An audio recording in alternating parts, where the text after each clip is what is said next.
Yeah, this is okay. I love this bookstore. It's not quite.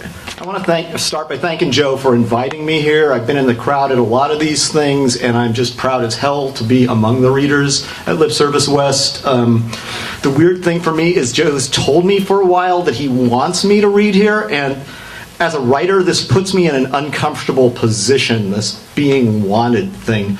I'm used to putting my stuff out there like a dog in heat, only to find that a lot of other dogs don't like the smell of my shit.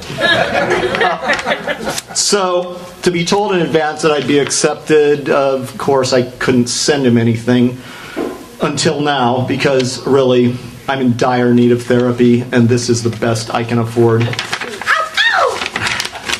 And this is a sweet little family tale. It's called Crazy Mama. I didn't know how crazy Mom was until she moved in with us. Mom had a stroke several years ago, which she survived.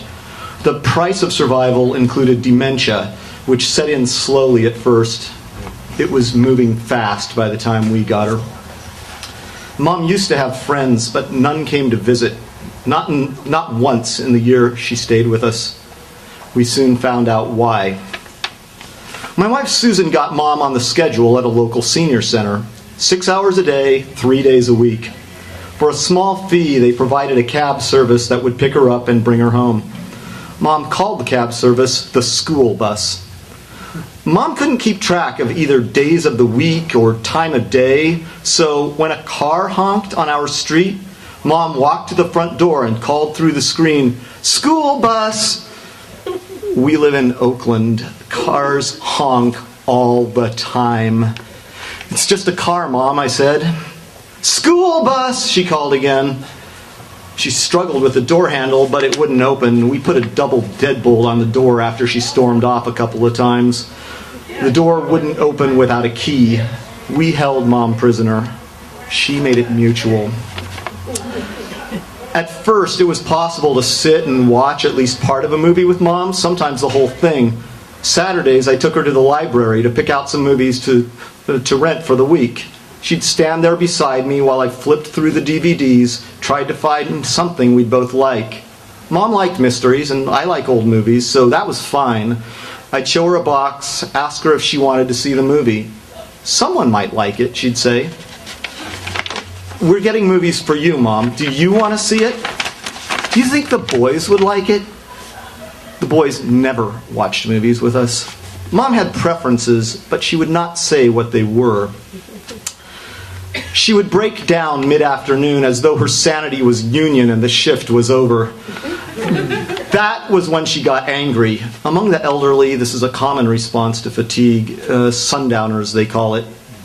I don't know what they call a refusal to get clean, but Mom would not bathe on her own, and her temper got worse when Susan tried to get her in the shower.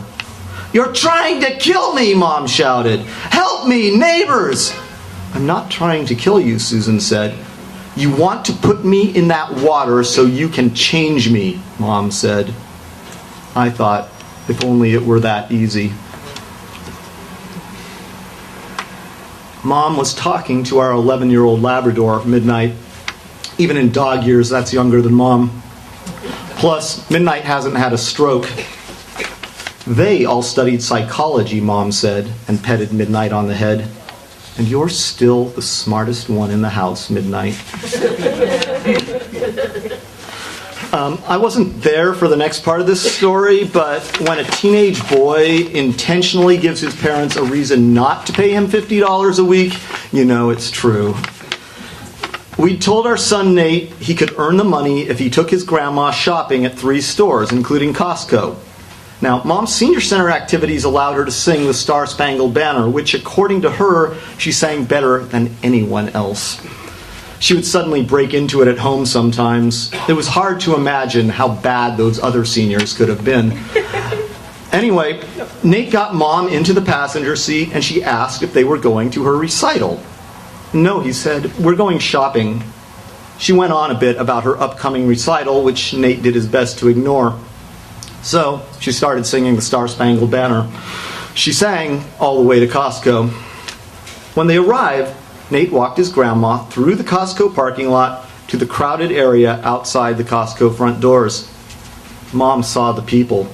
"It's time for my recital," she said. She spread her arms wide and began to sing the Star-Spangled Banner to the crowd.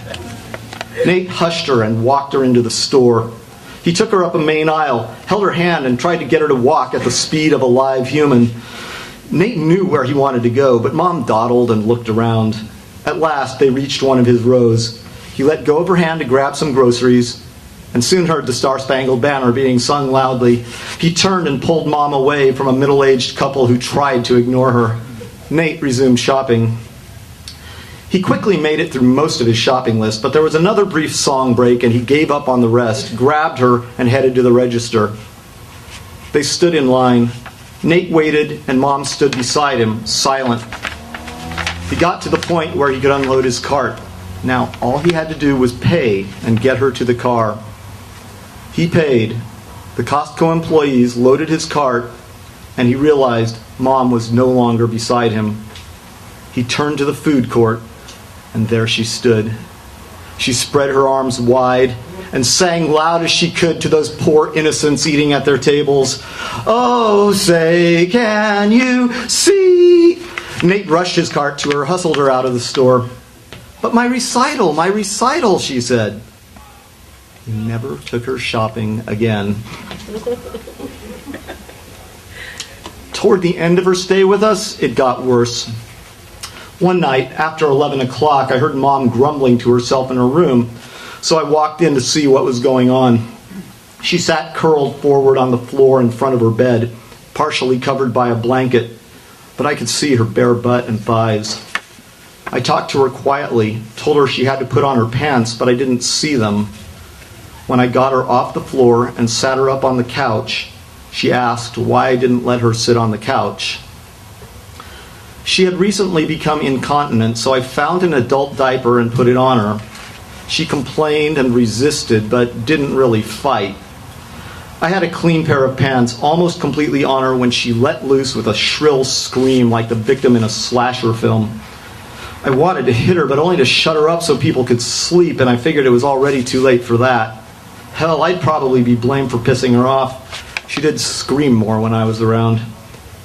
I got her pants the rest of the way up, put her blanket on her where she sat on the bed, and found her sopping wet pants on the floor, diaper inside. I turned off her light, threw the diaper away and the pants outside to be washed later. I washed my hands and poured myself a small scotch, took it to bed with me, and hoped I could sleep. Mom died less than 2 weeks ago on October 28th. She was in a nursing home by then and had been for several months. I hadn't seen her in weeks, but at the end she apparently didn't know who was seeing her. Mom will be remembered as crazy, at least by her grandchildren. I have to remind myself that she was not always like that she did not choose to be like that. Mom had been a kind person with a sweet manner. After her stroke, that manner went away, replaced by paranoia. She must have lived in a great deal of fear. Going insane has long been a fear of mine, and when Mom irritated others, she angered me. Sometimes I yelled at the old lady. I did not want to know there could be a genetic basis for my future insanity. Well, there is. And if my mind starts to go someday, I hope I get lucky and die fast. When death comes quickly enough, it can be merciful for the dying and for those who survive. If I don't get lucky, I hope I have the strength to take my own life rather than become a burden on the people I love. I hope I have the strength then. I don't feel all that strong right now.